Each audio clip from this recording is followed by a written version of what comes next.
I don't know. I feel a little bit awkward making a deputation on something that I've already been told isn't going to make any difference. So, well,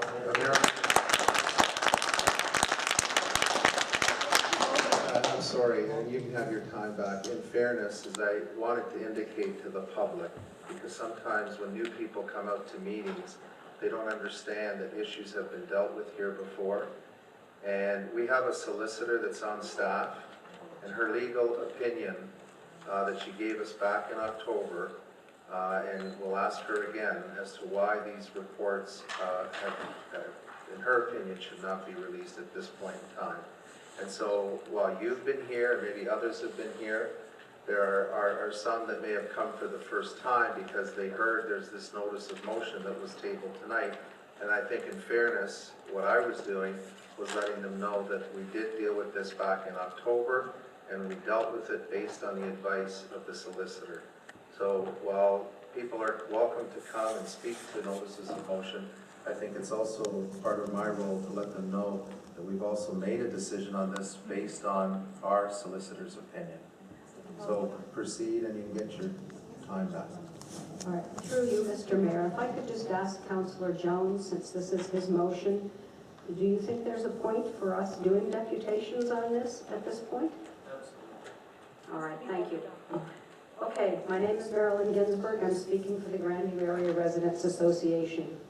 I want to say up front that this is going to be a very difficult deputation for me to make because I'm really making it from the heart, and I'm going to say some things in it that I found very difficult to write and I'm going to find very difficult to say.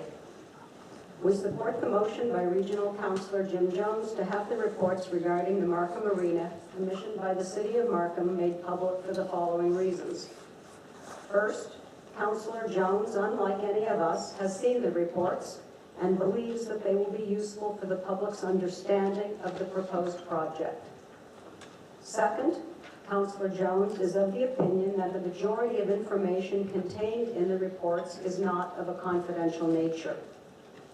Third, whatever is confidential within the definitions contained in the relevant legislation can simply be redacted or marked out by the city solicitor.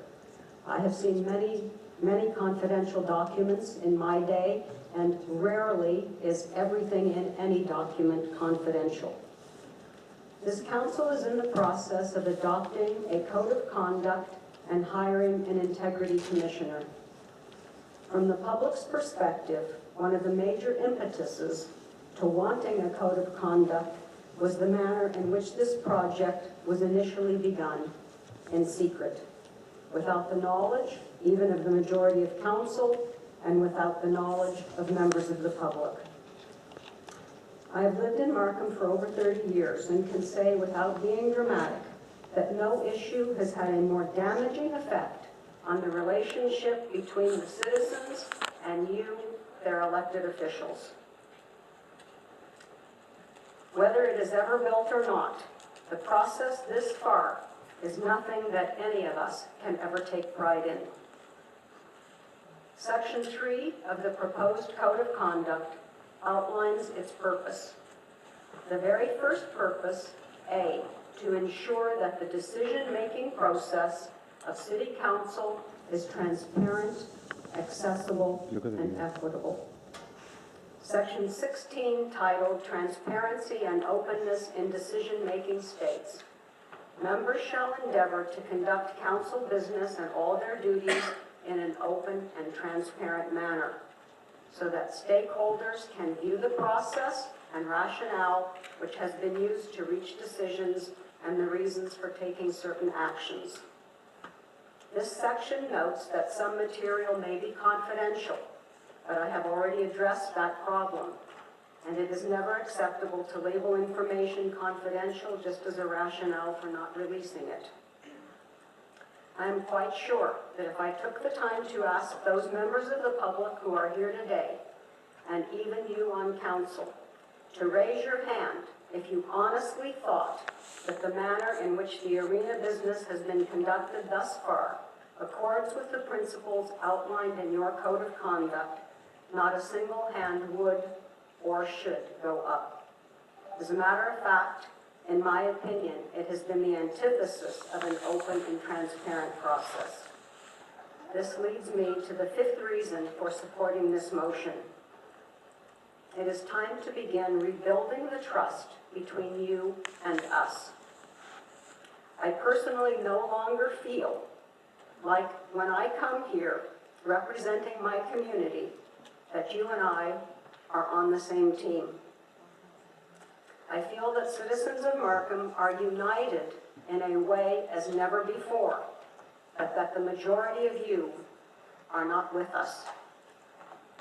This is not just about honest disagreements on issues that we've had over the years and that are always to be expected. We feel manipulated, we feel deceived, we feel ignored, and we feel angry. I cannot believe that most of you are enjoying this new relationship any more than we are. It is beginning to feel like a bitter divorce. Releasing the reports, and I assume that we paid for them, and I'm also assuming that they're not all 100% confidential. Releasing those reports will begin the process of rebuilding the trust between us. We are not dumb or illiterate or naive. We have done our homework, and we already know that many experts do not think this arena, if built, will be a financial success. We will not be shocked if the opinion is expressed in those reports by some of those experts.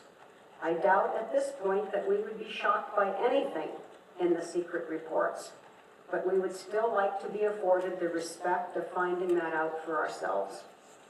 In closing, I respectfully suggest that it is time to do the right thing, unless you want your new code of conduct to be viewed as a bad joke and not worth the paper it's printed on. Thank you.